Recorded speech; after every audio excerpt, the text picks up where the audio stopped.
All right, everyone ready? Go ahead and call the meeting to order. We'll start with a roll call. McKee here, Schultz. Here. Bodema. Present. Varenkamp. Here. Nichols. Here. I'd like to stand and join in the Pledge of Allegiance. I pledge allegiance to the flag of the United States of America and to the republic for which it stands, one nation, under God, indivisible, with liberty and justice for all. Thank you. On to item 3, agenda approval. Do we have anything from staff? Yes, Mayor, we have some updates. So item 7A, we have added the draft minutes. Item 7E, working with our attorney, we amended the conditional contract. Item 7I, we added the draft minutes. Item 7L, we updated the resolution. Item 7M, we added the draft minutes. Item 9, we were able to update the ordinance amendment as well as an update to the license language. Item 9C, updated, there was some erroneous dollar figures in there. Item 10D is updated, added the letter of resignation and to table the resolution to the April 25th council meeting. Item 14A1 is removed, and item 14A2 has been added, and one last, item 7J is removed. I'm sorry, what J? 7J. Okay. That's all from staff. Okay. Anything from council? Nope. Okay, with that, I will entertain a motion to approve the agenda as amended. I so move. Second. Take your pick. All those in favor say aye. Aye. Commission representatives, we have Cecilia and John here today, or online. There we go. John online? Possibly. Possibly, or maybe will join us later. There's not too much or anything on the parks front, so it's not the end of the world.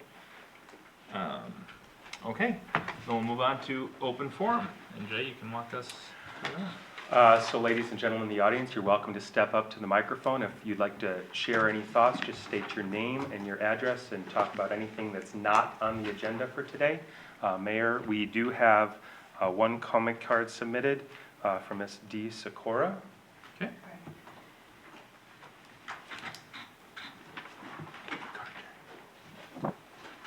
B. Sakura, 6410 Elm Street. Home phone 763-478-8839. There's a couple of things.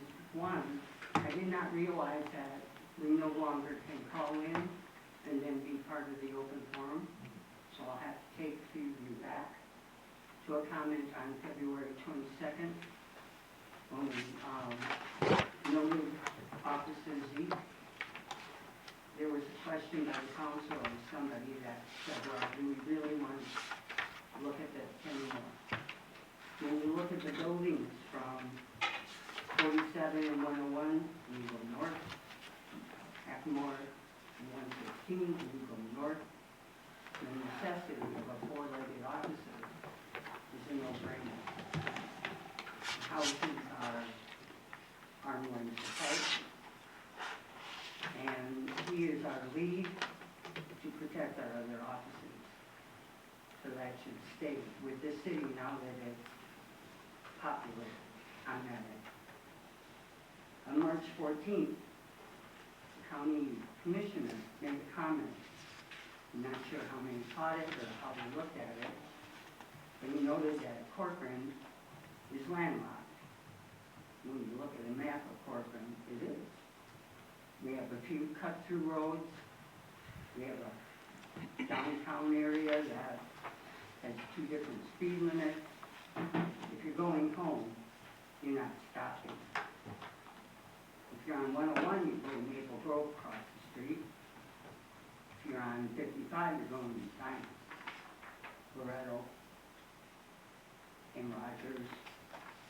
But you don't stop in Corcoran because there's nothing to stop for. Also, I would have been down here if I'd known there was there's gonna be drinks after the meeting on Irish. I know. I owe you That's one. his last name, mine's Leahy. Good. But, 10, more than 10 years ago, because I don't think maybe Joe was on the council, I offered, as a resident, to purchase a solar flashing speed light for the corner of Snyder, Hackamore, and Old Settlers. The city had gone ahead and bought a couple of battery operated ones. And most of the time they had to be pulled out to come up here and get charged. We didn't see them very often. And now that it's especially Hackamore, east and west, is like Bracelet, Indy 500. 40 miles an hour, my dog does that. So that offer still stands to this city, donated by me as a resident. It's a purchase of the corner of Hackamore and Snyder that splits Old Settlers is the corral area for trail dusters. Open, sunlight. Could tell anyone traveling through there what the speed light is, not cost a whole lot as far as the sun is concerned, and it's necessary. People walk, they ride their bike, happy more. It's dangerous. So that offer still stands. If the city wants to get a hold of me, let me know. I'll write you a check.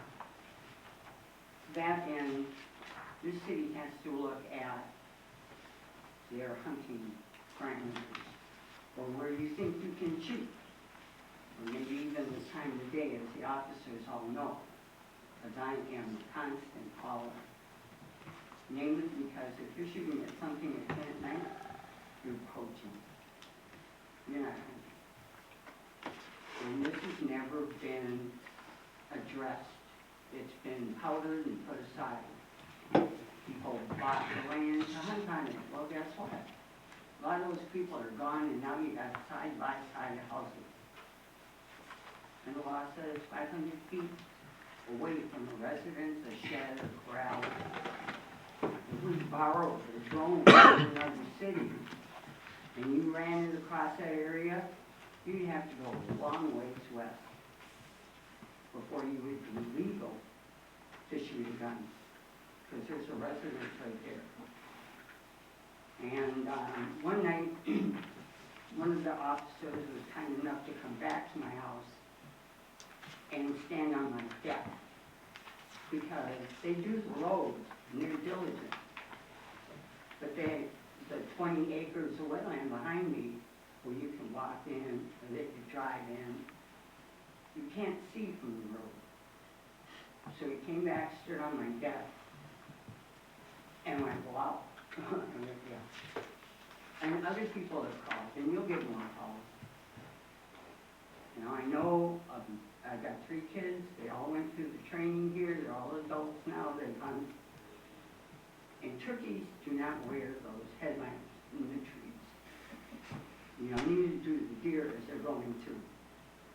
Ironically, I had one where he hit the strobe light instead of the off button, which my dog thought was something he barked at, which is fine.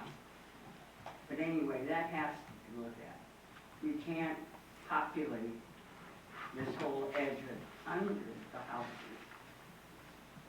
and not enforce somebody shooting in the backyard, but they've always been able to.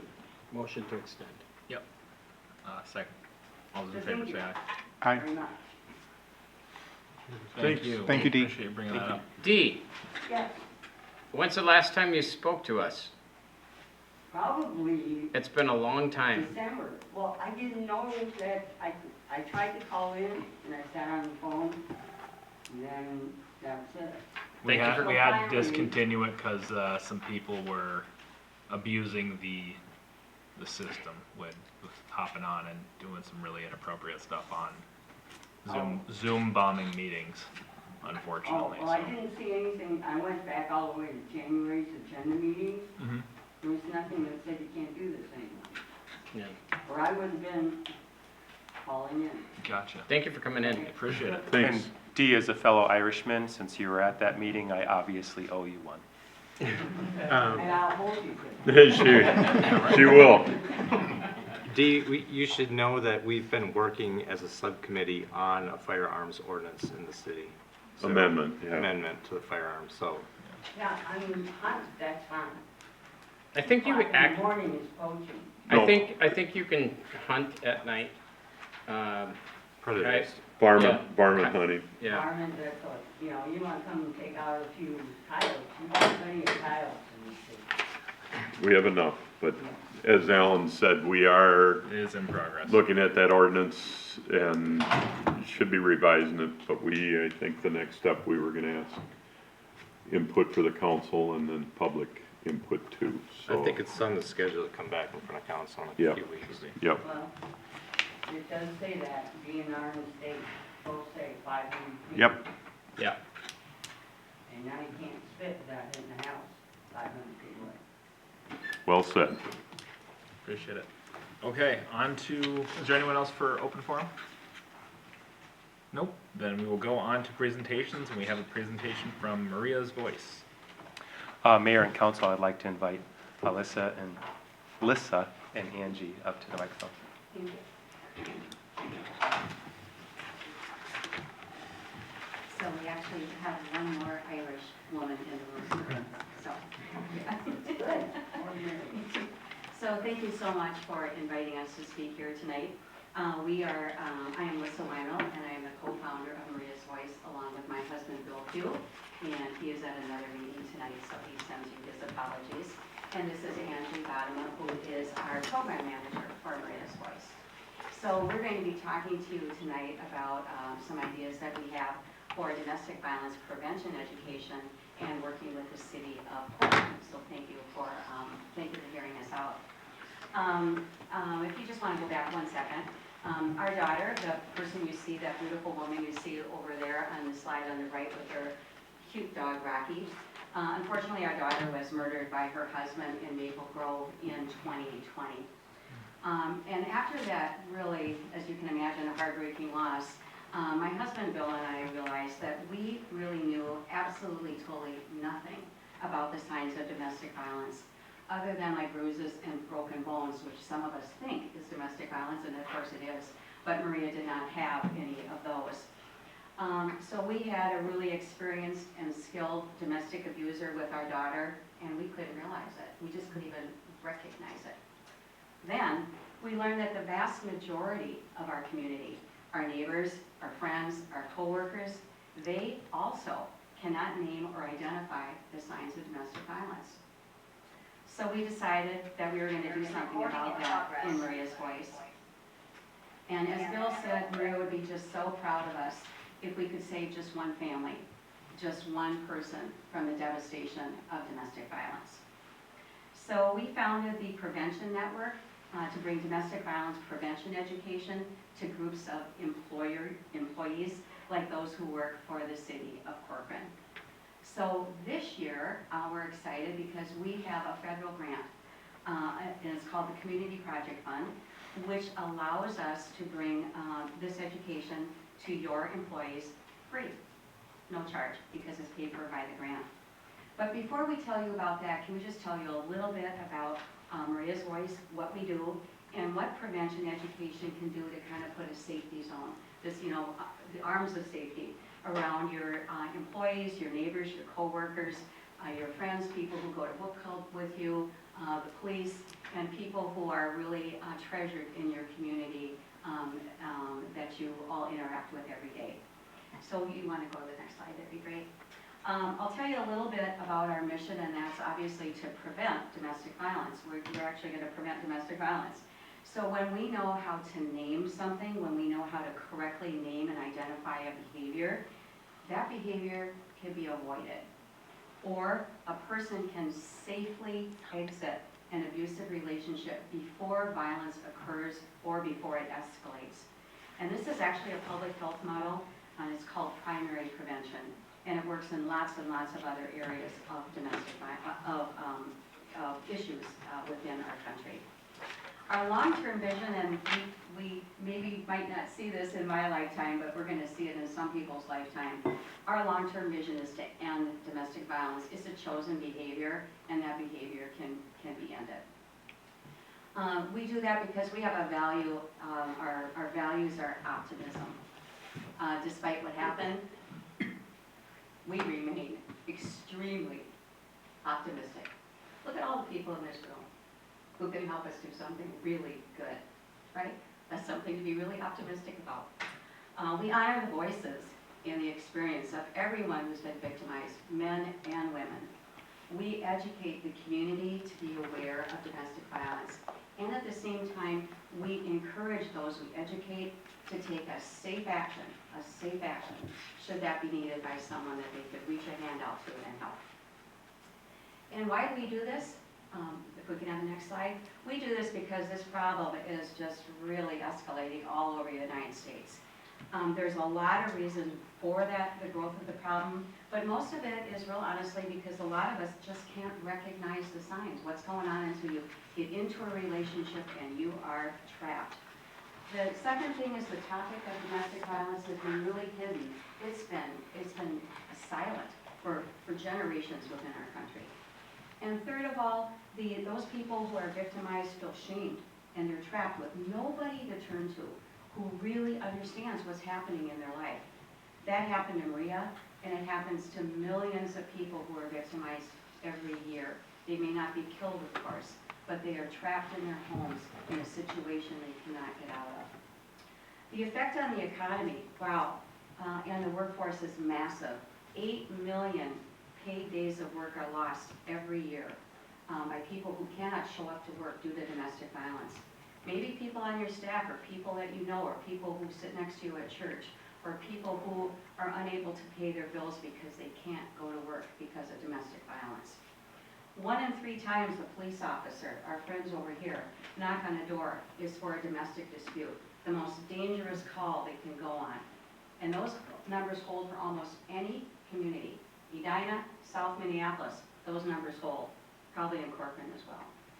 And as we know, shelters are overwhelmed, they turn down people all the time. So how do we help our community deal with this crisis? And to do that, we form Maria's Voice Prevention Network. And Angie is going to tell you what we can help the city of Corcoran do with our prevention network. Thank you, Lisa. Mayor and Council, as I describe the components of our program, I'd like to clarify that we use the terminology domestic violence and domestic abuse interchangeably. In both instances, our focus is on the abuse that occurs in an intimate partner or dating relationship. The Prevention Network is a domestic abuse primary prevention education program for employers, organizations, and faith communities. In fact, St. Thomas, Hope Community Church, and the Stanchion are all Prevention Network members. I passed out some purple folders to each of you on the council before the meeting, and if you refer to that and find the sheet in your folder titled Domestic Violence Prevention Education Program, you will see what is included in the Prevention Network. As a member, the city, again as an employer, will have access to our Prevention Network website, which includes our national award-winning video education called Common Signs, Common Knowledge. This 15-minute video includes education presented by 7 survivor educators who share their personal experience of domestic violence. The video is available to all employees and is included in an all-staff presentation when we launch the program. The following feedback was sent to the city administrator after staff training at a partner city. It reads, I just wanted to thank you for bringing Maria's voice into our city. Today's webinar was the first time I've heard the story, and wow is all I can say. If I had had this information 15 to 20 years ago, it would have changed my life. I am hoping and praying it will help others. The video and presentation are often the first time people hear about domestic violence prevention, and they're saying to themselves, wow, that is me, or that is my brother, or my friend, or my coworker. I didn't know. Other resources included in the Prevention Network are prevention tips for each of the 12 common signs of domestic violence. If you look at the power and control wheel in your packet, you will see them listed. For each of the 12, we include what it feels like to the person victimized, what an outsider can notice, what safe action can be taken, because safety is the #1 priority, and finally, what a healthy relationship looks like. We also provide our network partners with print materials. These postcards have information and resources individuals need to know about domestic abuse, like signs of abuse, how to help someone, and where to get help. And these shoe cards are business card sized with contact information for both national and state domestic violence resources. They can be easily and discreetly given, taken, and hidden in a shoe. Our shoe cards are in English, Spanish, Somali, and Hmong. We encourage cities to stock both the postcards and the shoe cards in employee and public areas and within city-owned vehicles. Another way we partner with our Prevention Network cities is that we expo and talk with the public at community events, like Night to Unite or Corcoran Country Days. And finally, you have a dedicated Prevention Network coordinator in me. I will help with program implementation and ongoing management. Next slide, please. So, as I stated initially, our focus is on primary prevention education. We are using this effective public health model to combat this major public health issue. 1 in 3 women, 1 in 4 men in their lifetime. We aim to educate the masses to reach people for primary prevention.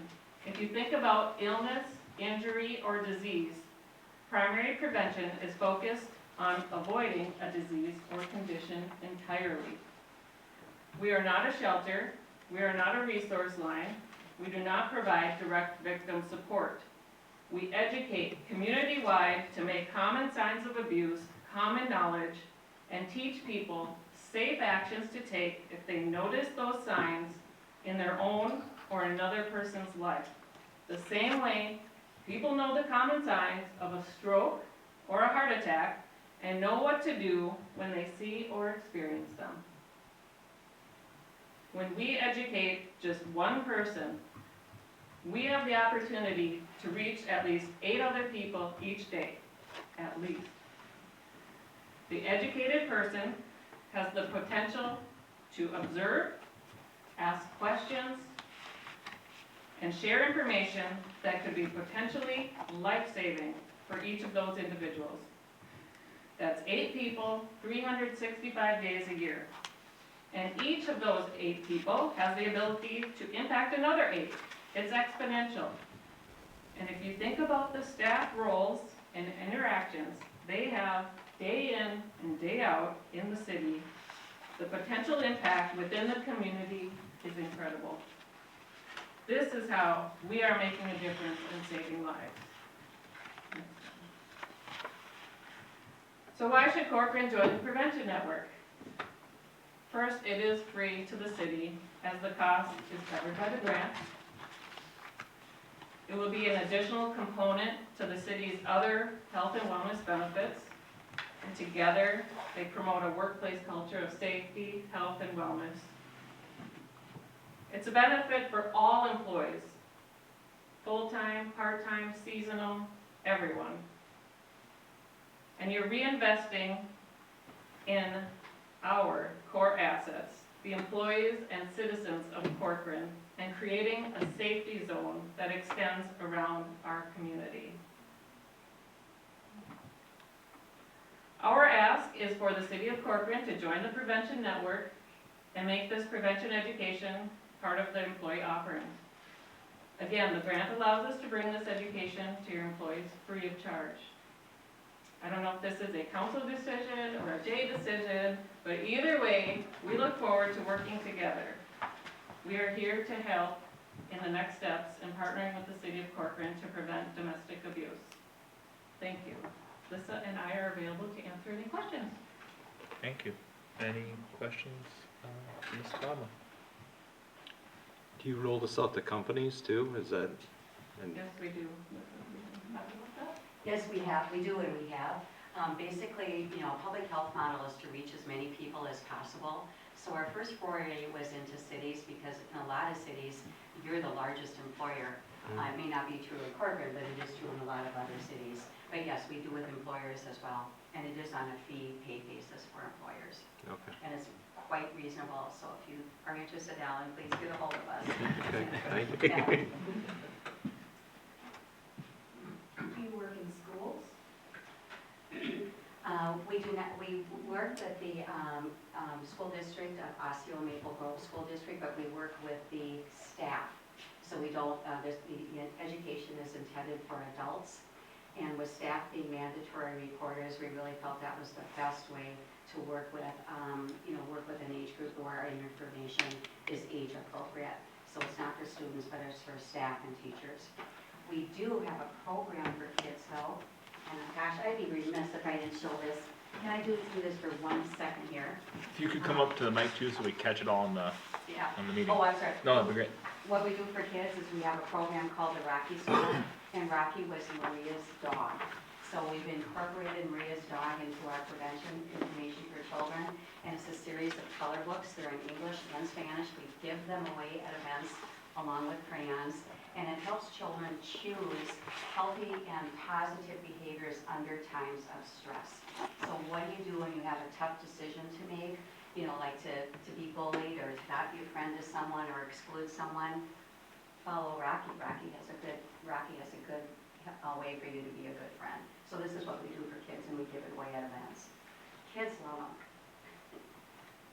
Jeremy's been coloring his all the while you've been talking. I was actually thinking about bringing the crayons.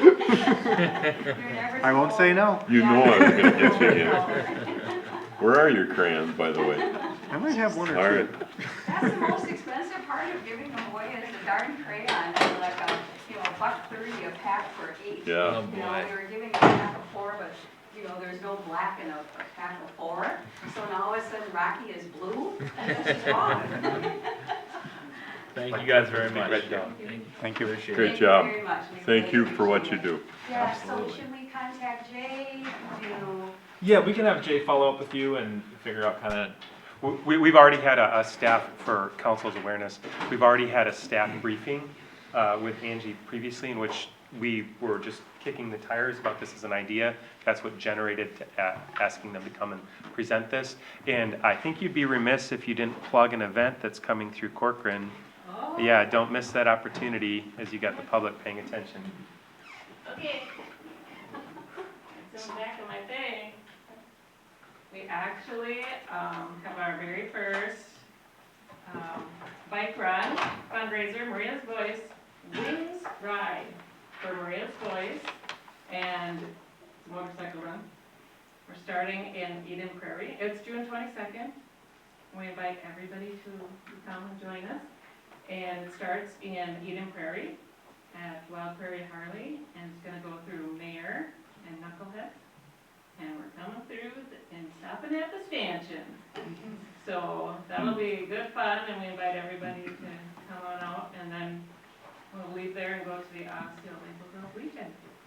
Thank you for bringing that up. So And June, if we're June not- 22nd. Yeah, if we're not a big enough draw, Rocky will be there in the limo. Taken with Rocky at the stanchion. Thank you so much. Thank you. Yeah, thanks Thank so you. much, everybody, really appreciate it. Okay, on to consent. We have, I believe, let's see here, consent agenda consisting of items 7A through I and K through N. Does anyone want to pull anything? The only thing was G that I could think of is, thanking the J.C.'s for the donation. Yep, so pull that. Believe there was staff request, pull E. So I'll pull E. And G, anything else? Nope. And then I will entertain a motion to approve consent agenda items A through D, F, H, I, and K through N. So moved. Second. All those in favor say aye. Aye. Okay, I'll start alphabetically. Item E, Steve Road. Can- Steve, quick. Can I ask a question Sure. about one of those? Which one? Item K? We didn't, Oh. did we pull that or did we not? We did not. So, You can still ask a question. have you looked into joining that CCX Media Consortium where you oftentimes get that stuff? So you had sent me some notes, Councilmember Bottom, about CCX. Ironically, our communications person works with CCX a lot in another role that he has, and so we talked about it. I sent information out trying to get information from CCX, and I haven't had a response back yet. So,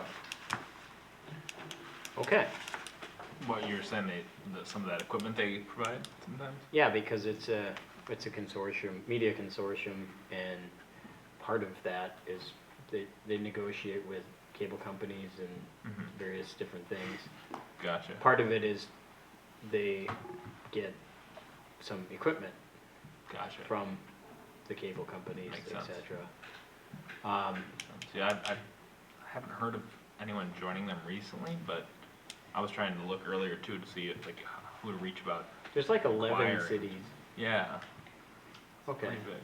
But we yeah, I can was trying to certainly find the explore secret key to get in the door, and I haven't found it yet, so if somebody wants to point me in the right Send it your direction.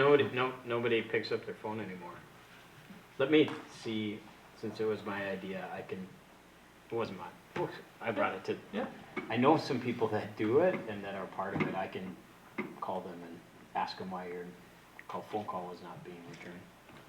Okay. There's potentially some legislation coming too that might, kind of related to that, allow cities to have franchise authority over broadband, which we currently don't have. We have cable, but it would allow it to do the same thing with broadband, and that has implications for groups like that too. Okay. So maybe something good will come out of the legislature this year.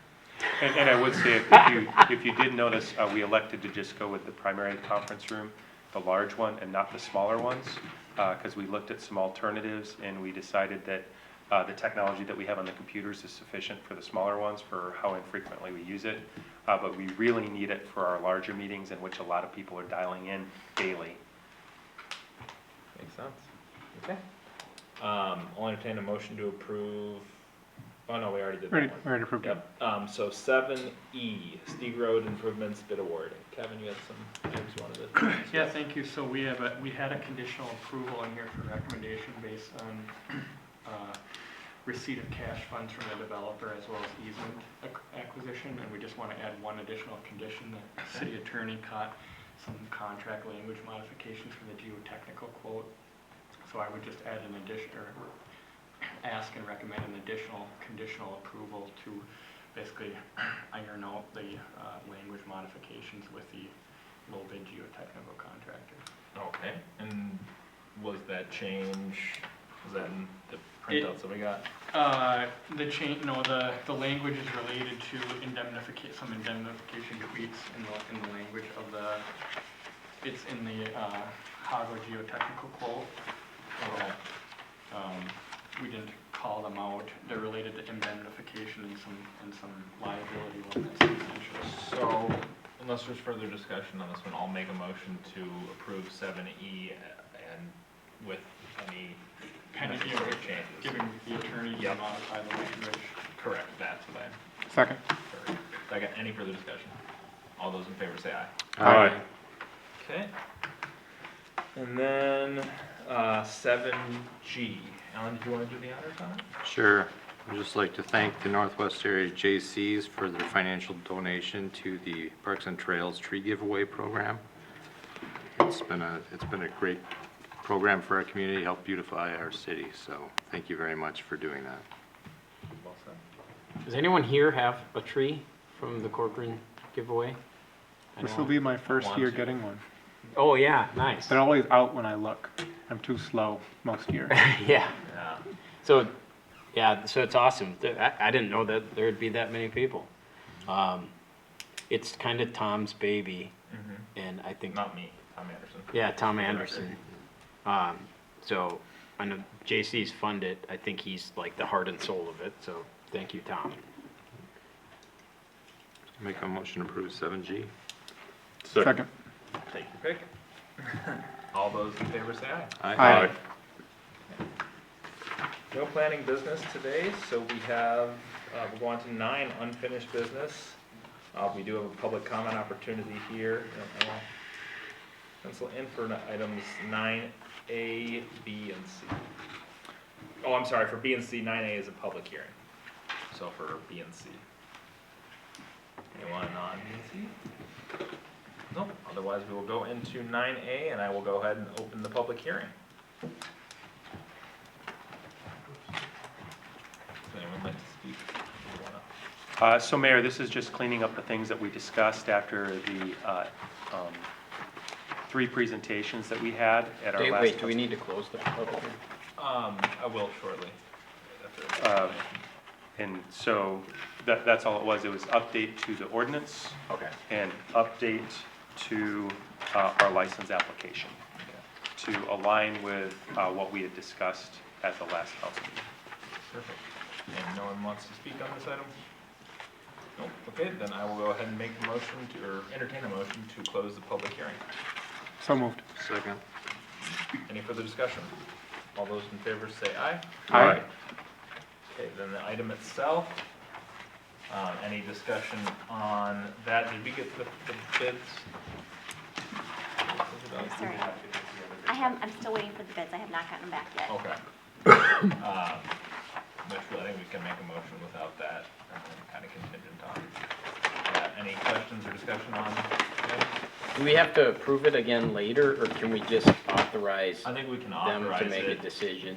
We can, if it's going the route I'm gonna suggest, or I think that we're gonna go, we could approve it now with the ordinances, summary ordinance, and direct staff to do it with the low bid, or the low estimate. Okay.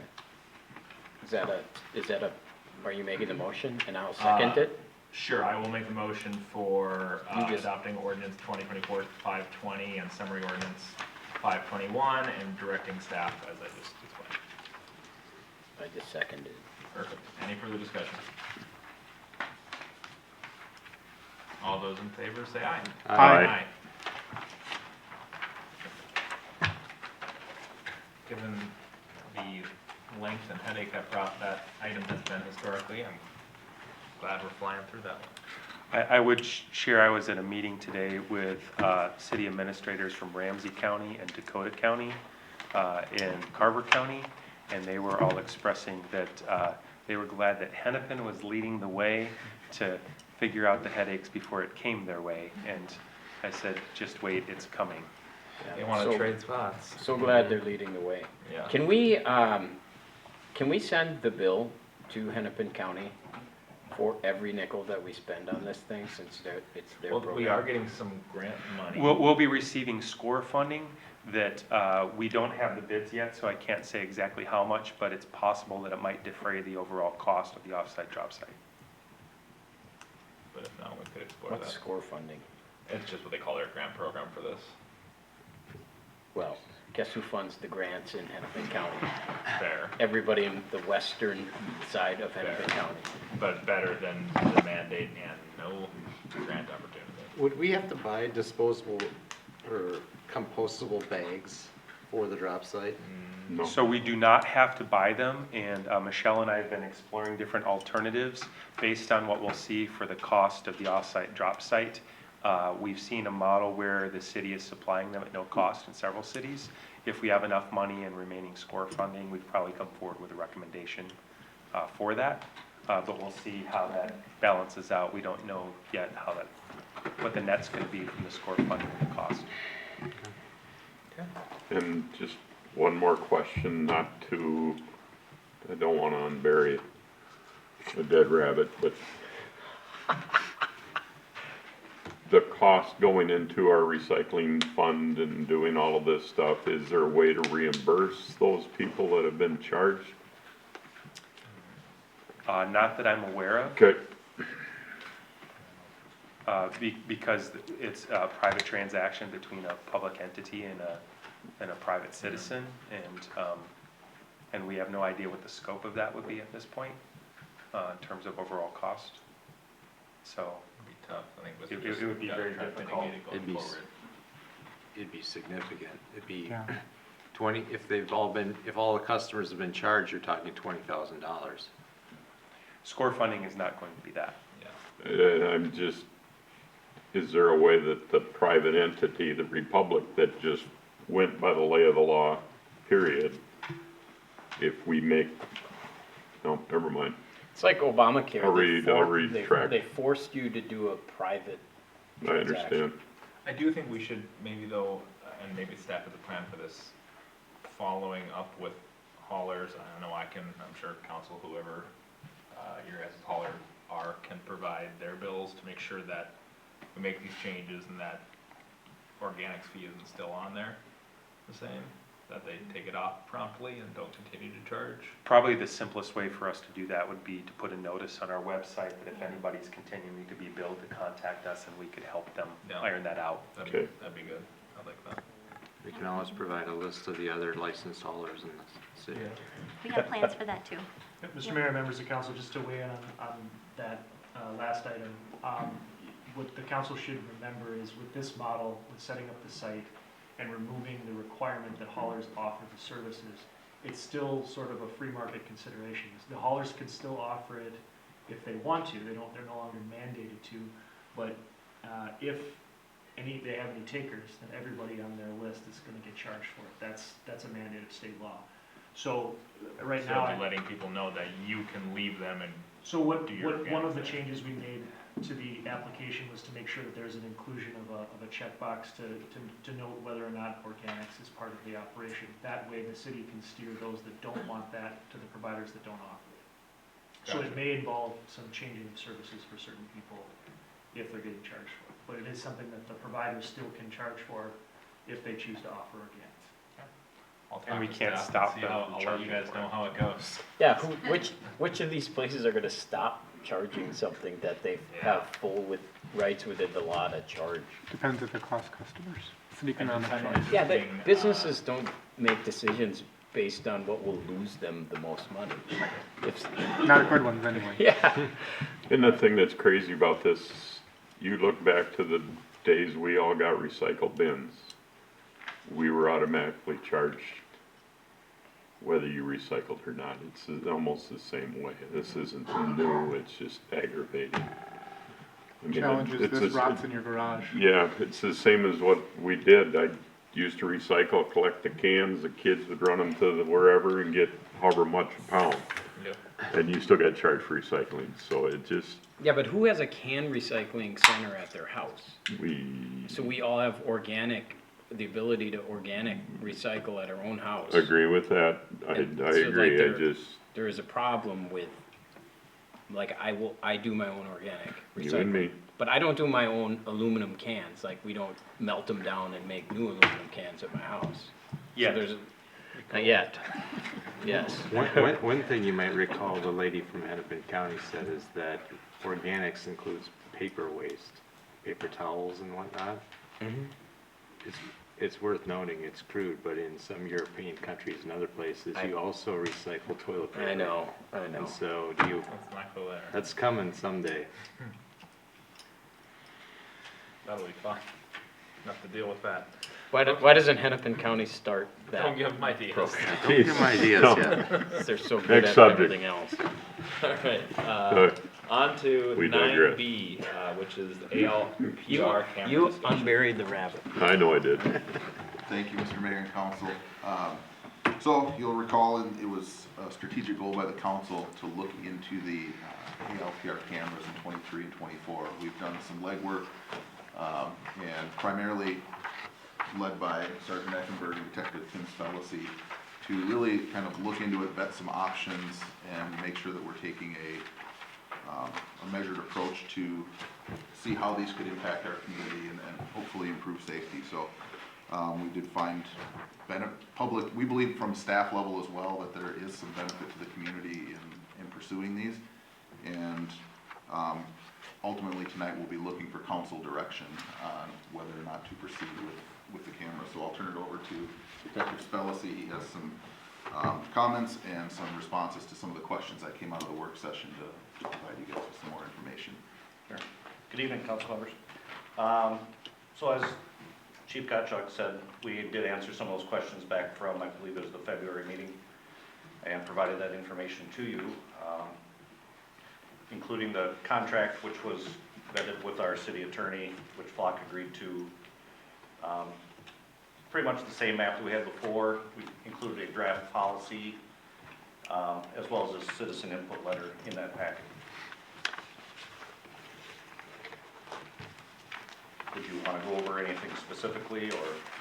Any specific items you guys got? What comes to mind? Are we gonna discuss it? Absolutely. Good. Just in terms of questions for Tim, I guess we're good on the question front. Okay. So did you have a place you wanted to start? Well, I don't know. I don't have to go first. Or just anyone? Okay. Well, I'll go first. Sure. No one else is gonna talk. Everyone will talk, but I'll go first. I fundamentally, whatever questions were answered, that's fine. I fundamentally disagree with having these in our town for multiple reasons. Data is leaked all the time with banks and Target and the FBI and tax returns. Data is and can be leaked. And we are followed everywhere we go. Google follows us. I'm not on Facebook, but everybody on Facebook knows what you're doing. Everyone everywhere follows you. And I don't feel like every person that enters Corcoran should be followed and categorized and open for the sharing of data. And I hate when people say with all due respect, because most of the time it's insincere. But I will say I really respect our police department, and most of the time they have really good ideas that I agree with. And I don't like this one at all. I think it impinges on our freedom of movement without being harassed. And this is just a harassment of people who 999 times out of 1,000 are not doing anything. We don't need to track everybody. Gotcha. Even with, and I will grant there might be some advantages, but how far can you go on, we could all be chipped and the government could find us wherever we are at any time, and there would be some advantages, because if criminals commit a crime, they could just, oh, they're on 3rd and 8th, go get them. You know, and this is just, it's not the same, but it's a step in that direction where everybody knows where everybody is. And I hate it. Noted. Anyone have any follow-up to that or other discussion points they'd like to go over or questions? I'll take the counterpoint, with all due respect. He meant that one with respect. Sincere respect. Let me get out of the way. For the person, if not the position. Wait, you can respect my position, but not agree with it. True. I respect your position and your right to have your position. My position is different. And I would agree with your position if we were in a zero crime environment. And I think it's important that we're weighing the impact on privacy against the potential benefit to folks who would be victimized by crime that could be prevented through detection of things like people driving in with stolen vehicles.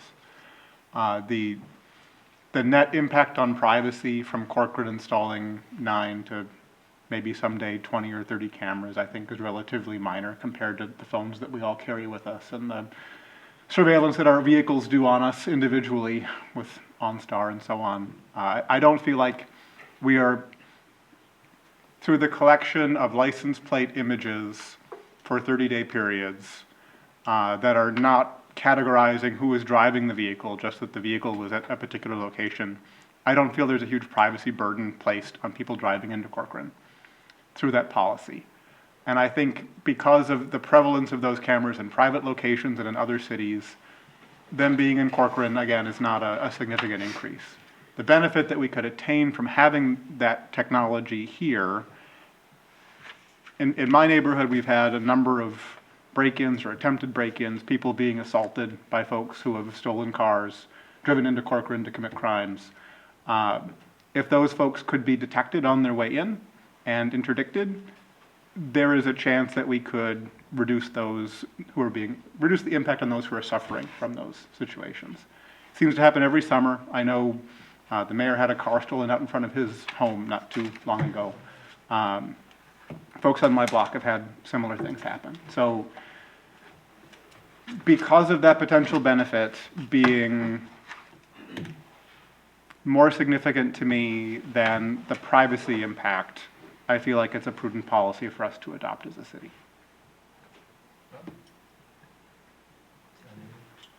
I would agree with you.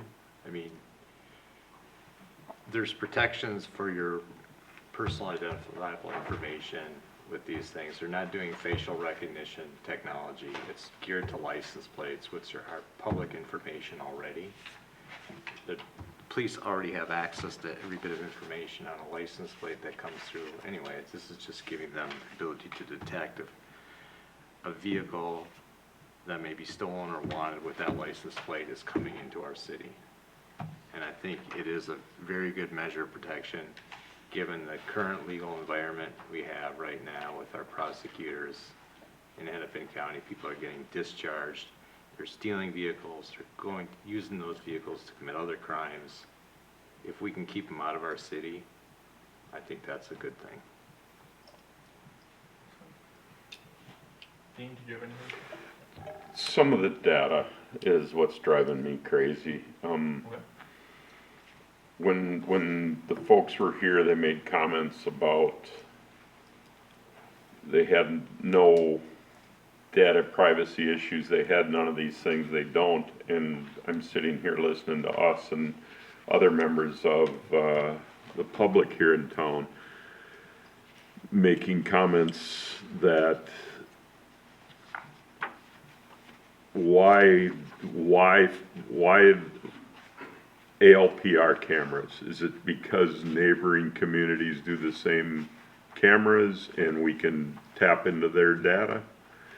If that's the case, it's not private to Corcoran, our police, if the other cities can look at our cameras, look at our data, those kind of things.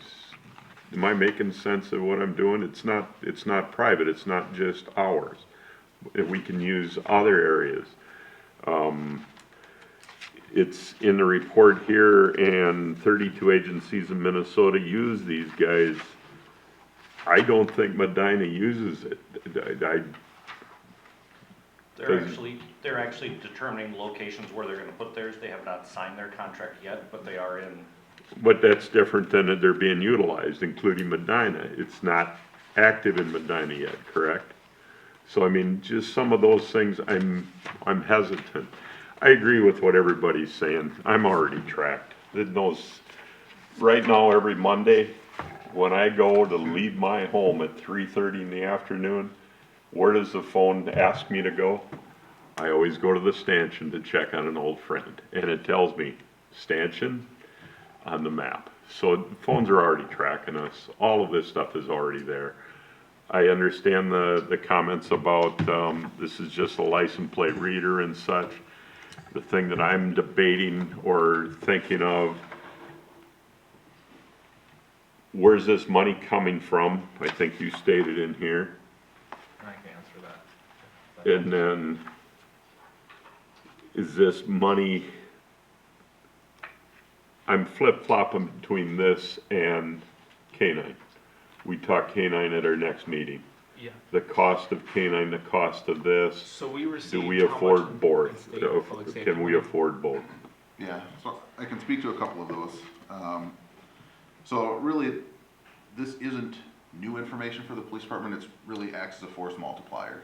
So as we're covering our 36 square miles with our police department, where we have 1 or 2 officers on at a time, it allows, and it's a mechanical way of doing it.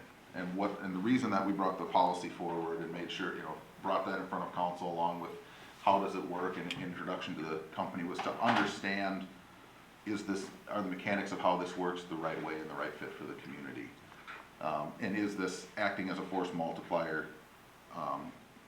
Is there benefit to that value or to that mechanism, I guess, in our community? And I think what we've determined is that one of the reasons why this company was recommended was because of the safeguards in place as far as requiring that this is, if you're going backwards in time, that this is relative to a law enforcement investigation. You have to enter a case number.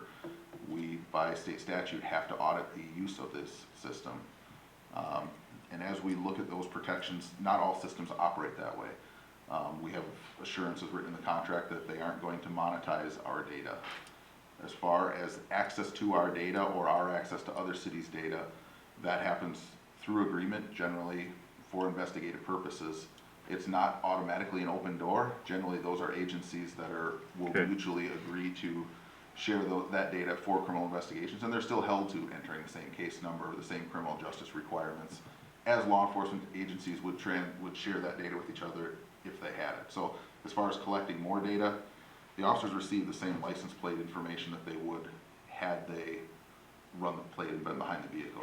It adds other points that's observed. So this stuff is real time then, Matt. If there's a stolen vehicle that comes into our city, there's a notification goes out to our squads. Generally within 20 to 30 seconds, yes, real-time notification. And as far as the funding for it, what's proposed in the staff report is using some of the state allocated public safety dollars that our city received last December. So we'll be having a council hearing on the rest of those funds and proposals for what public safety initiatives. Roughly how much do we get? About $292,000 from the state towards public safety initiatives within the city. Thank you. As outlined in here. That was that grant in 2023 from the governor? Yeah, not a grant, but a distribution. A distribution, and that is money that comes to us and there's no expiration date on when that needs to be used? They're retroactively looking at possible reporting requirements for it, but the guidelines for it, they have some guidelines that are with it, but it's very unrestricted. So we purchase and then turn the receipt into the state and get reimbursed, or that is our money from the start? So this money is in our account now. Okay. It's put in our account last December, and and this flock system is a lease agreement, so it would be $3,000 I believe per camera per year, and that includes the maintenance, replacement, and upkeep, and all of those things. So it's not an equipment purchase. This is a lease and a management contract. With that concept, one of the things that Chief and I have been talking about is this could be a proof of principle because it is a lease agreement. We could test it, and then the city could conclude this is actually not giving us the benefit that we thought it. For the 2 years that we were talking, I remember all of that, I understand. So if we weren't getting the ROI that we anticipated. Or if we noticed any of these issues that we thought this is not only not a benefit, but we're having, resident concerns or problems with it. We could be done. Yeah. Or if there's a better provider in 2 years. Yeah, correct. Yeah, technology improves. Or if you get sick of sharing your data with the government, potentially. Yeah. So to your point, I think there is the possibility of sharing it with surrounding law enforcement agencies, and we have authority over who that is shared with. I think that would be information that we would elect to include on our transparency portal. As you read it, we can put up on the website that talks about camera information. How many vehicles are they how many vehicles are they registering? What other agencies are allowed to share that information? And I think those are things that we can elect to share on that transparency portal. Dean, did you have anything else? Or was that a couple things? I got a lot. I was gonna ask, this was not a public, there is no public hearing on this, correct? This is just our discussion? Correct. It was the public comment period before this, and there was the. It came to council a few times and stuff. Yep. before, but- No, I'm We just did a asking. public hearing for the organics recycling, but we didn't do a public comment opportunity for B and C. I intended to, but no one came up, but I'm thinking maybe Commissioner Yeah, Lander would we like get, to. so we that, I can- just we can saw do that out of the now. corner of my eye, that's why I'm asking. Yeah. I'm guessing he may have some input. It was kind of wonky, so if you'd like to come up and speak. Sure. Good evening, my name is Mark Lancherman. I'm the chair of the Corcoran Planning Commission. I live at 6936 Oak Ridge Road. I come out of a law enforcement background. I served with the United States Secret Service as a member of its Electronic Crimes Task Force, and I'm currently a law professor at the University of St. Thomas. I want to be clear. I think that our police department, they need the most current tools and the latest technology. They need that to do their jobs. With that said, I had an opportunity to attend a recent work session, and I listened to the comments by a representative of Flock. And this individual agreed to provide accuracy studies for these cameras and agreed to disclose a list of current and past litigation. So I'd like to briefly comment on those two items, and I have one comment on the proposed police department budget. With respect to the accuracy of their cameras, Flock responded, well, she had said that yes, there were accuracy studies done, but their actual response, and I'm quoting here from the packet, quote, "If you can read the plate with your own eyes as the cars drive by, then our cameras can see it and read it."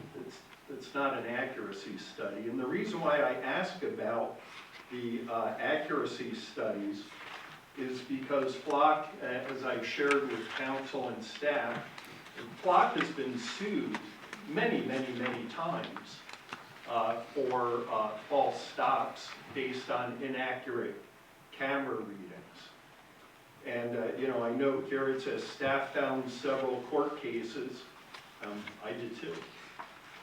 And in fact, in the packet, it reads, quote, "In the case of Gonzalez versus City of Espanola, the Flock camera read a plate and incorrectly read a 2 for a 7, and the officer acted before verifying the correct plate. Although the camera did read the plate incorrectly, human errors also occurred, leading to the stop of a vehicle that was not stolen." The city got sued in that case. So I guess I have no problem with law enforcement having access to these tools. I'm very concerned about the choice of vendor. And, but I think that I would also just like to recommend respectfully a one-sentence addition to the police department's policy. Currently, the proposed policy, and I'm looking at, I believe it's at the top of page 2 of the policy, and I just see E and F. And F reads, quote, "If practicable, the officer should verify an ALPR response through the," and then it goes on from there. That's, I don't think that that's good enough, because if you read the indemnification clause in the contract, I think it's pretty weak, and I think that we're going to be on the hook if an officer or if Flock gives a false alert because it misreads a 2 for a 7. And as far as it being practicable, what I would recommend is in that paragraph, if you add language to the effect of officers shall visually confirm the vehicle information matches the alert. If practicable, it's going to get us sued because we're in a hurry and we're not double checking things. So, Question on that. Yes. We could potentially keep the if practicable in terms of verifying through the system, but add language along the lines of what you're saying, shall visually verify. So that's kind of two separate things alongside? No, I think I think that you need to remove practicable. Okay. Because I don't think that's good enough. Okay. It just means, well, you know, if you have a chance. You know, I can tell you firsthand, whenever I would stop a car, I can look at the plate, I can look at my system, I can confirm that the license plates match, great. I'm ready to go. Takes half a second to double check. I just wouldn't want to see an officer solely rely on a hit from a Flock camera only for us to get sued and then Flock say, well, the officer never should have relied on this as probable cause anyway, which is what they have done in other lawsuits. So I would urge you, if you're not making a decision tonight, take the time to read the materials I shared. And again, I want to be clear. We have a great police department here. It's one of the reasons why I moved here was because of the reputation of the police department. We trust these folks with our lives. I have no problem with them knowing where my license plate, you know, where my cars are at 2 in the morning. But I am concerned with the vendor. I've heard, well, we have to enter case numbers. We have to enter this. We have to enter that. It's not them I'm worried about. I'm worried about the employees of Flock misusing this data. So, thank you. Thank you. And does anyone else want to speak on this item? No? Okay. Can I jump off of that for a Sure. second? So thank you for your input. I think that's really valuable. On the Gonzalez case, my understanding was that the reason that one was misread wasn't because of the camera technology. It was because there was a license plate cover that obscured the tail of the 2. Is that correct? Something like that. It is, but it reported it as a 7. Not and as the obstructive? officer acted on it as though it was a 7. And if it was a 7, then it would have been a stolen car. But it wasn't a 7, it was actually a 2. So I think when you have a situation like that, that's why it's important not to just say if it's possible, double check. I think the policy should be take a quarter second to visually confirm. Like, don't trust Flock. Listen to what it says, but make your own independent decision. Is this the right car? So 427.4F, which is the point that was mentioned, is specific to confirming electronically the Alper response. I think practicable makes sense there in that we can't control if those services are offline or inaccessible for a period of time, but a visual verification that the vehicle actually is the kind of vehicle that is identified in the database could avoid some of those misread situations. So that seems like a prudent change to me. Does the PD concur? Yes, I think we do. And just to note on that too, is the officer actually read that plate visually himself incorrectly as well, so. Okay. I mean, that, you know. Could have happened without the plate. Correct. But if it's a silver Jaguar and not a yellow pickup truck, right, he could have detected that. Yes. So maybe adding that language as an item G of the visual confirmation, making it its own section would seem to meet the intent of what you guys are Yeah, discussing. exactly. And if Yeah, I obviously could just part of it, clarify, one of my biggest concerns on this is in the lawsuit, because both the city and Flock were both sued, What concerns me is Flox pointed the finger at the cops and said, well, this isn't on us, you made the mistake. And then when I read the indemnification language, I don't think it's great, all due respect. I don't think it's that great. Okay. That's gonna be the new So hit word. I'm just saying, you know, I like to be prepared for the worst. I think eventually someone's gonna get sued out of this, but I think if we have a tight policy and good training on how to use this, I'm all for it. But I think everyone here should keep an eye on this vendor. I think your point about being sued, I'm not taking it lightly, but there's many instances of improper stops without the use of technology where cities have been sued, I have to imagine. You find the right attorney, they'll sue you for anything, as you know. Yeah, if I could just say this though, you're absolutely correct, except our officers are now relying on information given to them by a third-party vendor. I agree with you. I agree with your point. There needs to be second verification. In my mind, the flock system is only an alert system. It's not a reason to pursue action beyond the actual alert, right? They have the alert, it points them to a direction.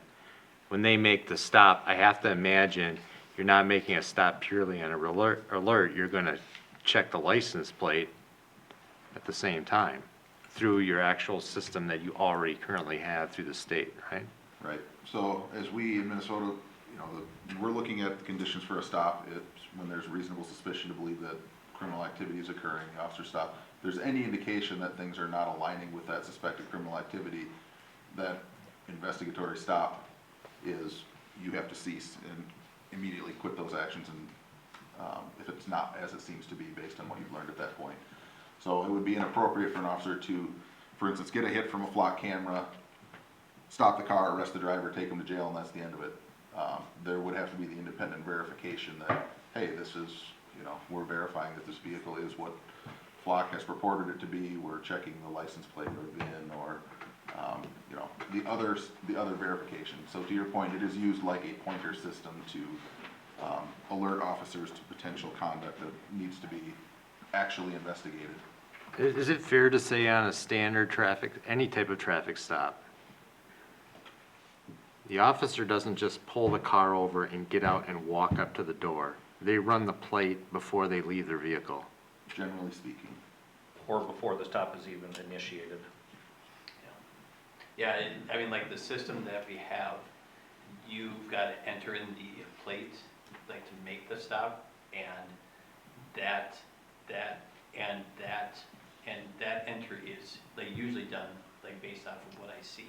So I cannot think of a scenario where I would trust what the flock camera said. I would go to the car, like and find it, and then visually enter in the plate that is on the car that is being stopped. So that's a documented procedure right now, that you have to run the plate to make a stop or to pull a vehicle over? The system works that way. The outlier might be if the system is down. If the county system is down, Yeah. that doesn't mean we're just going to stop doing our jobs. But Right. generally, the general process of how the stops work. But that's, I think, where the added language would be extra important about visually confirming yourself. But I guess what I'm getting at is, do you already have a documented procedure for a stop now? Yes. You're not gonna change that documentation, that procedure documentation, if this is added? Right. Our FTO and our training and process would remain the same, correct? And I think maybe what they're trying to convey, maybe you understood, is to alert our dispatch that we're going to be performing a traffic stop. We don't call it over the air. We manually type in the plate. It knows where we are based on our GPS. We hit traffic stop, it generates that onto our screen, it shows on dispatch. We're on a traffic stop now with 123 ABC at this location. So that would be us also entering that plate into our. And you wouldn't be entering that plate based on a flock notification, you'd be entering that plate on a visual of the plate. Verification. Correct. Thank And you. I think maybe if there's any language that needs to be tweaked to make that in the policy, I think maybe I would recommend we direct staff to just double check to make sure, see if language to that effect can be added and helpful. Sounds like it's already what's occurring, but just to have it in there. I'd be supportive of that. Mr. Mayor, one more Yeah. question. Why did we choose these guys? And how many other vendors are there available? So we kind of narrowed down on the flock because of, it is a lease program. We're not married to this equipment. There's just a few vendors that do ALPRs. One of them was Motorola Systems, which have been used for quite some time on vehicles. You'll see some squads driving around that looks like they have 4 cameras on the corner of the light bars. Those are extremely expensive. I believe per vehicle, they're about $15,000 of equipment. We don't have the IT capability here to install that, maintain the servers. I think I've brought up before too, is we have a good 2-year window to try the lease of this software. And it's a user, we're a user of this. We don't maintain it, we don't install it. Okay. And does Motorola sell the data? They do. So, Sometimes. yeah, so they've got 2 separate systems according to them. One is just for, like police, and the second, which is very popular, is a public-facing one that they keep plates for forever. Like when I spoke to them, they really touted the fact that the other scans, that they've got millions of plate scans, and that we can figure out where people are traveling to. Like the plates are like commonly seen here, like throughout the past couple of years, and I mean, just being involved with the system like that isn't something that we thought was what the council would like. Not the system that we would like to have. We are looking for something that's different than that, not something. Seems like that's their intent to have the system, is to sell that as opposed to have a system to help. Just So those are the 2 big ones. There are also some smaller ones, and then again, there's some that sell the system, and then you have to do everything with it, which wasn't what we felt was best. There are some that integrate into other video cameras as well, that it's not a standalone, but it's a software that integrates with other cameras. And those are there's a couple of different platforms that work on that. But currently, like for instance, our squad cameras don't have that capacity, but that would be potential. If we were to look at them in the future, that might be a potential to leverage existing equipment or systems that we might already have. But without, as we look at the roadside ALPRs, we would be having to invest and own and create that equipment anyway. And it kind of creates I think it's a greater risk to have to purchase, own, maintain, replace that type of equipment as opposed to something like that. Other systems, you say, if I heard this correct, actually use the software to go into other various camera networks? There are softwares out there that do that. So to Mr. Lanterman's point, I would actually be more worried about a system like that can be hacked at this end and funnel information through over here versus a closed network system, I'm assuming Flock is, where it's only the cameras going to that network, and that data is only stored for 30 days, versus an open system like that. Mr. Langer's probably more qualified than I to answer that question. I would also say that if you're using someone else's cameras, you can't control the quality of that camera and the accurate, that you're going to be putting that software on any brand of camera, and who knows the quality of that camera. Yeah. Yeah, I think your original presentation talked all about that stuff. That's why we're here, but I had to ask again, so thank you for entertaining the question. When we can get every microphone to work in every meeting for a quarter, we can talk about having a camera system. Our own camera I'm system. sorry, I couldn't hear you, Councilman. Any other discussion points or questions or items on this? Or does someone want I'd make a motion to direct staff to move forward. Okay, and just some clarity or friendly potential amendment with the cameras as proposed, the 9. The cameras as proposed with the 9 to start, and then to look into the language that was brought up for the police policy as well. Yeah, Can I do a friendly? yes. Well, it's up down. I want to separate the two, because I'm gonna vote no, Okay. but I'm gonna vote yes on changing the language. Okay. So I'll vote no, it'll look like I'm voting no on changing the language if they're both done at the same time. I want to be clear. Well, you can, I think you can make the motion, we can second it, and we can call the vote separately, or am I making that up? Well, it says That would one. be 2 motions. Okay. I'll Two accept, motions. so I'll withdraw, how about this, I'll withdraw my motion, and then I'll make a motion to direct staff to move forward with the 9 cameras in the system as presented, and I'll make a motion for direct staff let's- separately. Gotta do the first Let's take the motion. first You want one. that one at a We got the time. first one, do we have a second on that? I'll second it. Any further discussion? Can I add one comment? I'm sorry. There was one other language change that we were working with Flock on with the, just simple language in the exhibit, not, I think they had Hamel instead of Corcoran. Couple of cleanup things, but nothing substantive that we wanted to just clean up. So it was along with the language change discussion with the policy. That'll be the second motion. Yep, okay, the exhibit as well. Noted. Okay, any further discussion? All those in favor say aye. I guess. Aye, I guess. Counts, opposed. Nay. Thank you.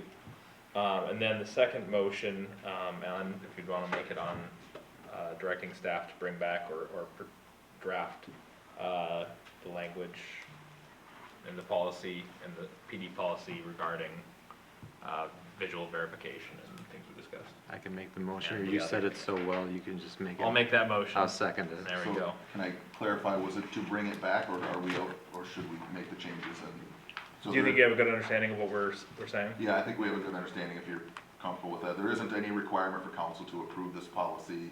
There's no legal requirement. We did it really for understanding. So if you're comfortable, we would.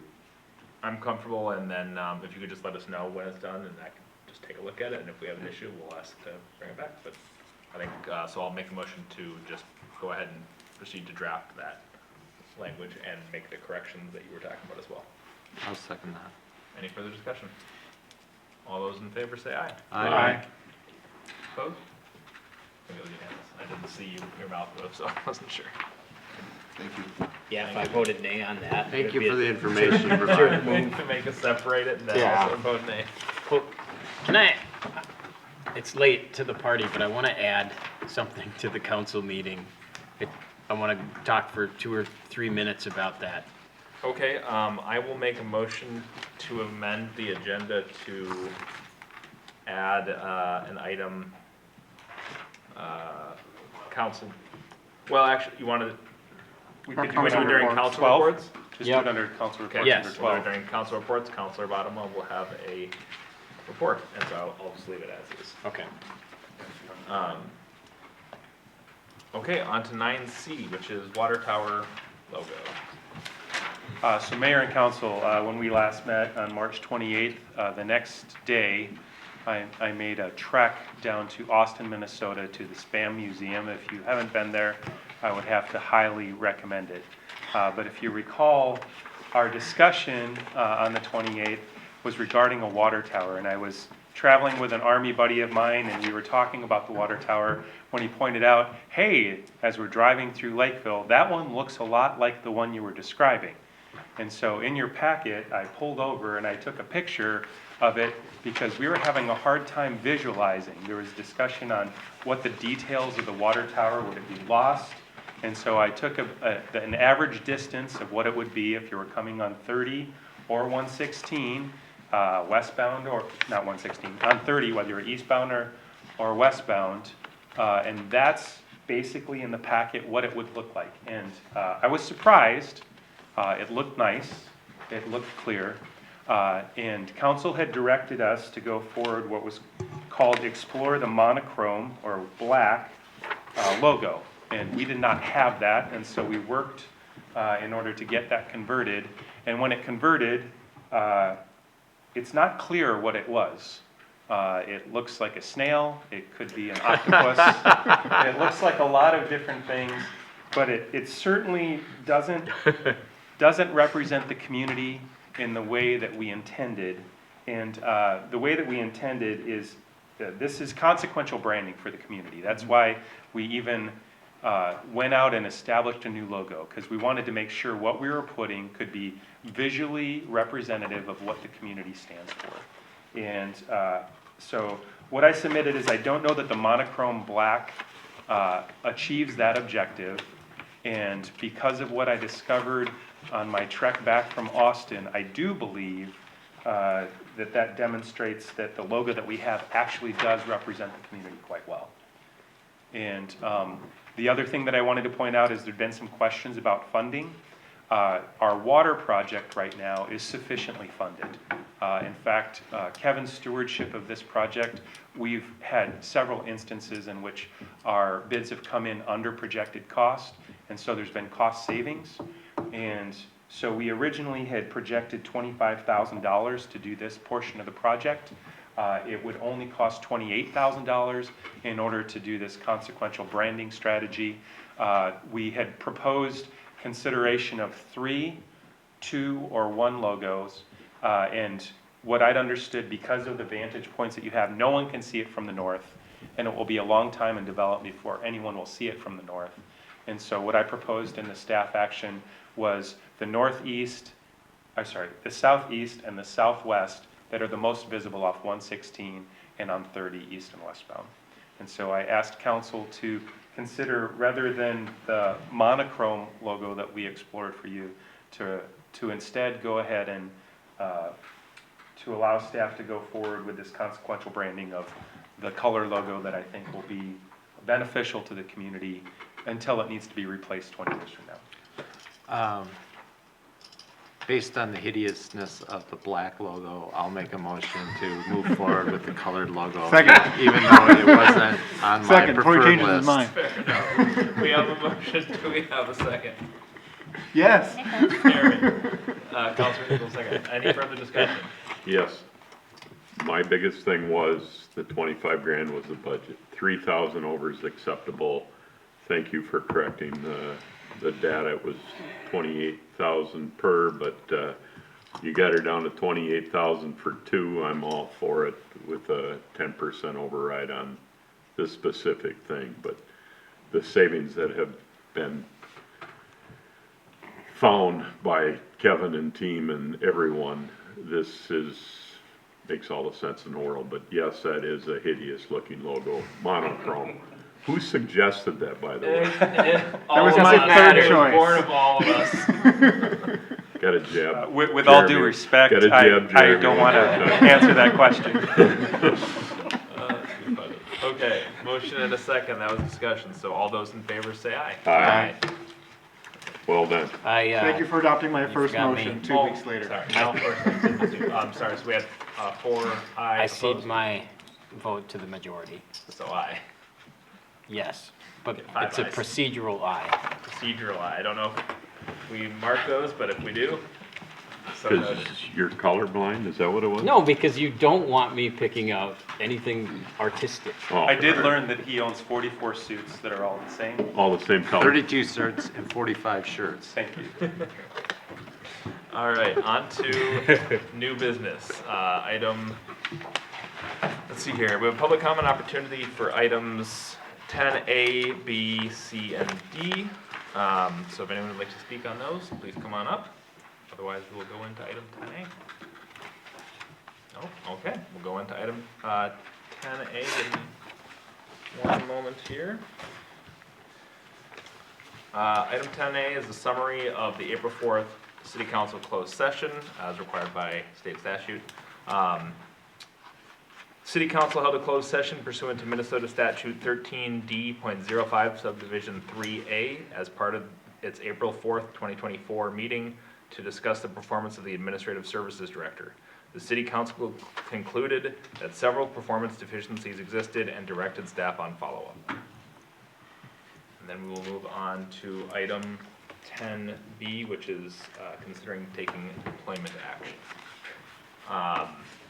The City Council has decided to terminate the employment of the Administrative Services Director effective immediately, and I would entertain a motion to terminate effective immediately and direct staff to communicate this decision to the employee and perform all necessary follow-up to facilitate that action.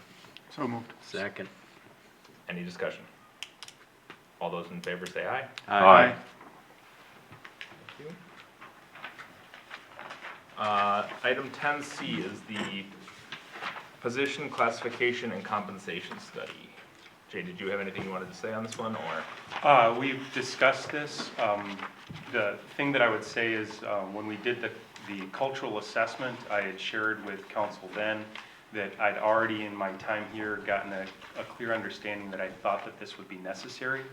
As Abdo served in helping us do our human resources assessment, rather than going out to find someone else and have them grow a custom and understanding of our system, it seemed intuitive to have them continue their work.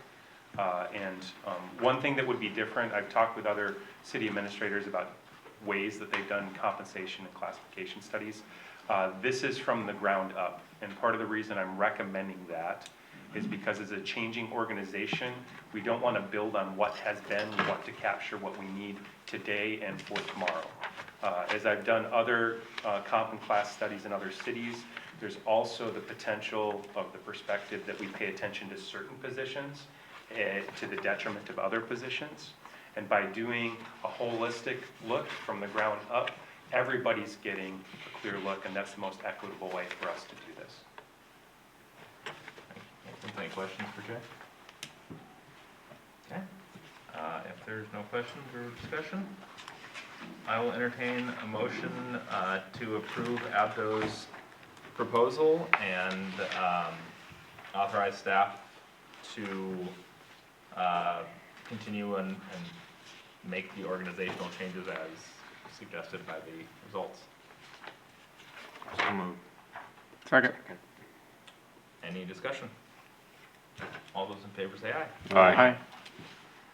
Okay. Thank you. And then item 10D, unfortunately. Alan, I don't know if you wanted to say anything? Well, I just want to say it's been an honor to serve this community. I've been a part of this community, I don't know, 12 years now, and I think I've been, or 13, I've been on either council or planning commission for almost 10 of those years. It's been an honor being a part of this community and serving the people in this community, and I appreciate the staff, appreciate this council. We've had great councils over the years. They've always been respectful, and I've grown as a person. It's the hardest part about moving, so thank you.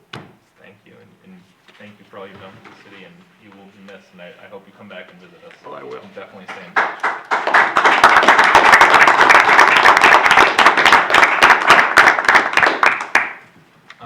You will be at our next meeting though, right? Yes, I will be here. We'll be here one more meeting. And I will be online checking up on you after that. But you can't say anything. Can't say a damn word, Back to man. us from the audience. And We locked that down. I think you made that motion. So with that, I will make a motion to accept the resignation and declare the vacancy. And there was a resolution that That'll be the next meeting. Yeah, that'll be at the next meeting. Oh, at the next meeting, okay. Can I do a friendly? I don't know if we have a motion, but Can I make a motion to declare a vacancy? what was all tabled at the beginning of the meeting? The only thing that was tabled was the resolution was tabled until April Okay. 25th. Gotcha. You're hoping he'd change his mind. Gotcha. Yes, you can make that motion. I just did. Okay, do we have a second? Second. Any discussion? This is accepting the resignation and declaring it. No, No. only declaration of vacancy. We have to accept the resignation No, we first. don't. No, we don't? We don't? Nope. Appeal to Thames. You never have to accept a resignation. There's, I mean, it's a insofar as if one-sided we deal. don't, it's not like It's a Alan is one-sided deal. magically bound to Yes. stay here. Yeah, Councilmember Votto, the problem is we don't have a vacancy until Councilmember Schultz rides off into the sunset, which won't occur until after the next meeting. So the vacancy wouldn't occur until after that meeting. So you can. We declare, I'm gonna make a motion, we declare a vacancy at the end of the next meeting. Make a motion that we do that at that time, or? No, I'm sorry, that we have a vacancy at the end of the next meeting. Is that permissible? If we accept his resignation, then we can't, because he technically hasn't resigned yet either. His He resignation submitted a letter was at resignation the with the end. date on it. Yeah, He has the last date projected in his The 30th. resignation. Right. Yeah. So you'd be accepting his resignation on that effective Yeah. date. So the vacancy would have to be behind. Do you wanna redo I this? got lost on that. To your point, Councilman, about it is revocable at that point. He could change his mind. I need to find a new house to live in. Details. yeah, no one's ever made, Because my wife wouldn't let me back inside, I'm sure. no one's ever made it makes as much sense as you have. So, fine, I make a motion, we accept his resignation, Okay. declaration of Second. vacancy. Second, any further discussion? All Yeah, those- I want to further discuss something. Discuss. I want to follow this. Last time we had an empty chair. Dean and Mark were the people that were on the planning commission and had done their time. And when we picked Dean, we said to Mark that we will nominate him if there's another opening. So I want to follow this up, nominating Mark as the, to take his chair on city council. Okay. I can include it, or I can do it separately. I would suggest we do that at the 25th meeting, but I think that point is well taken. Well, I'm gonna do it anyways. Okay. So do, But okay, go ahead. I will just leave it at the 2 points. Following this, I'll make a motion, we fill the vacancy. Okay. That was discussion, I see what you're saying. Okay, so Yeah. all those in favor say aye. Aye. Aye. This was to the original motion, is that? The original one that John said. No, that, It was the second one. it was the, You get them all confused. yeah, I forgot who said it now. It was accepting the resignation and declaring the vacancy. Yes, That's what we're doing right now. Yep. yes. All those in favor say aye. Aye. Aye. Already said aye. I'll abstain. Oh, yeah, you can't, I can vote on it, yeah, but I'm maybe you can, but, Conflict of did interest. you get that, Michelle? Yeah, I got that one. Okay, Yep. okay, So I'm gonna make a second motion, go for it. nominating Mark to take his chair upon his resignation. Okay, do we have a second? I'll second it. Okay. A second, any further discussion? Point of order, Mr. Mayor. Unfortunately, on that vote, You can't. Councilmember Schultz would not be eligible to Okay. vote for his replacement. I mean, you should probably ask the person if he's actually interested as well. I've had some brief discussion with him and I would like to continue talking with him over between now and next week and, or Can next- attorney make a point of order, or only people on the council? I'll, Staff can clarify if we're not, if Yeah. we're out of I don't order. know I if you have think the it's- right it to make a was- point of order, about to do something that wouldn't be legally. with all due allowed. respect. I'll allow it. Thank you, Mr. Mayor. Yeah, Councilmember Bob. It's a curiosity, I'm not like No, calling it's it. okay. I wanted to clarify that the vote would not be a valid vote based on its second. I'm glad you did that. Ineligible. council. Yes, we don't need to make ineligible votes. It was the point of order. Apologies if I barred So it. it's just that Alan can't vote on this item. So I can second it. Right, so we can't second it. So do we have a second on that item? If not, all, I think we should be clear about whether whoever we nominate would intend to continue to serve and run again. I think there's been, in past situations, I think it might have been my predecessor, argued if you're going to nominate someone who will then be running, you're sort of giving them a leg up in the election cycle that would follow. So it might be advantageous to select someone who would intend to serve only temporarily until the special election is concluded, to be replaced from from an equal footing with all of the competitors. Okay, yeah, I mean, I think that's all stuff that we need to take into consideration when we're deciding on a candidate at the next meeting. Yeah, just for the record, 25th. we nominated Dean, and Dean ran again. He was a fill-in from Manoj, maybe, or? Yeah, I mean, Yeah. I think there's decent policy things in there both ways. There's that can be a good policy. There's also policy of, or best practice of, you know, having someone who's up to speed on things, and it's balancing all of that, and I think that's where we each need to make a decision on that at the time, and also know, like I said, have continued conversation with Mark and with people who may or may not be interested, and figure that out by the next meeting. Mr. Mayor, may I make one, I'm sorry, Councilman. Dean, then. Do I have the right to make the decision since I was part of this decision originally? I got it first, he gets whatever, do you know what I'm saying? You're allowed to vote on that. Since I was But you're on the council. ran and reelected, I'm just saying, I was, Separate thing, and we you've said been yes to reelected Dean. since then. Okay, So you're that's good. all I got, I'm clear. I puzzled look on John's face, so I'll just wing it from there, so. I think he's watching a clown show. He's entertained. It's like herding cats up here. So I think that one dies for lack of a second, technically, but I would say bring it forward at the 25th. I'd rather have a little bit more firmer conversation and understand what direction is going, otherwise I think it's appropriate to wait until It's 25th. the 25th to make a recommendation, so. Sounds good. I think that's correct, unless there's an objection or motion to the opposite that passes. I think that's the route we'll go. Okay. Perfect, so that's the process.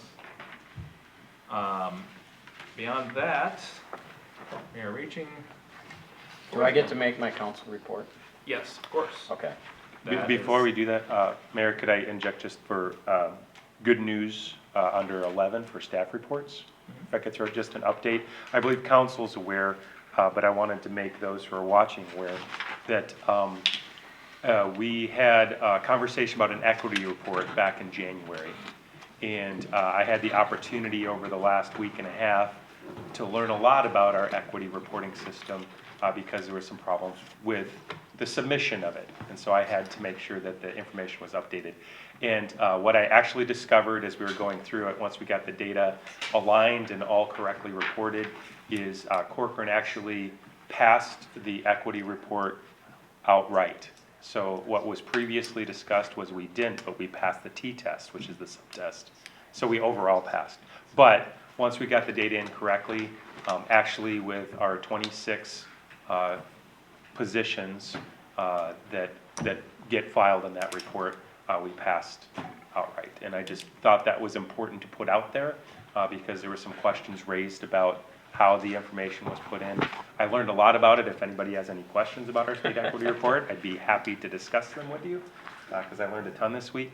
But that was great news, and as I've discussed it with staff, one of the lessons learned was from the positions that we had last time it was reported in 2021 until now, we only had 5 positions that hadn't grown or changed. So that's just a testimony to the fact is, as a learning and growing organization, we're adapting to the emerging demands of our community. And I thought it was great news. If you look on a scatter report, if statistical analysis, it looked not as good in 2021. We looked really good in 2023. And so we're moving in the right direction, and this compensation and classification study that you approved this evening are going to help us do even better on that. So thank you. Thank you. Thanks. John? Yeah. Thank you, Mr. Mayor. This is for you four. I volunteered to do a study on fire service and medical coverage in Corcoran earlier this year. And, well, we have to figure out how to do it. And it's going to take a lot of input from all kinds of entities, meetings with fire and ambulance and police. and I have 2 other jobs than this one, and there is no way I can do that myself.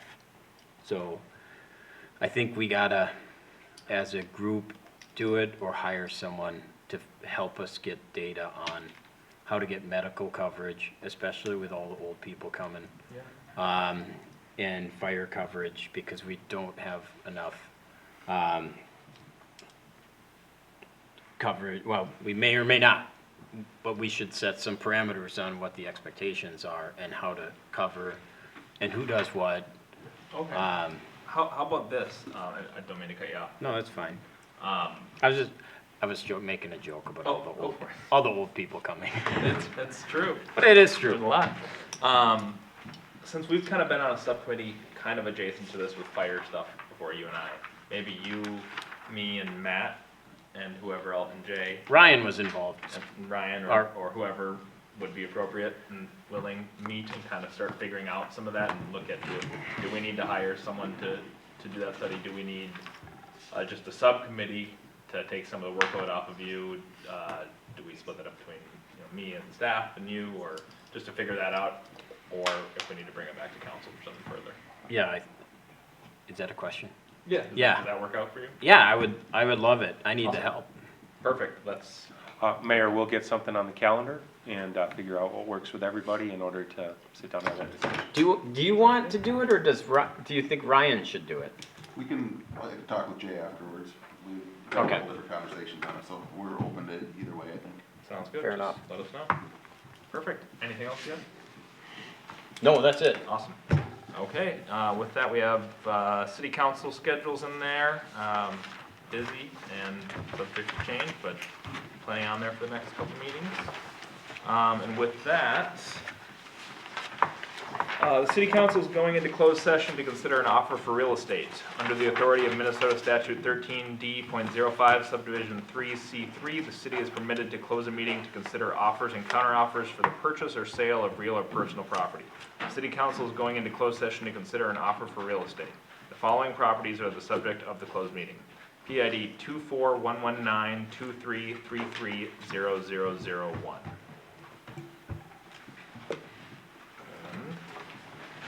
Recording stopped.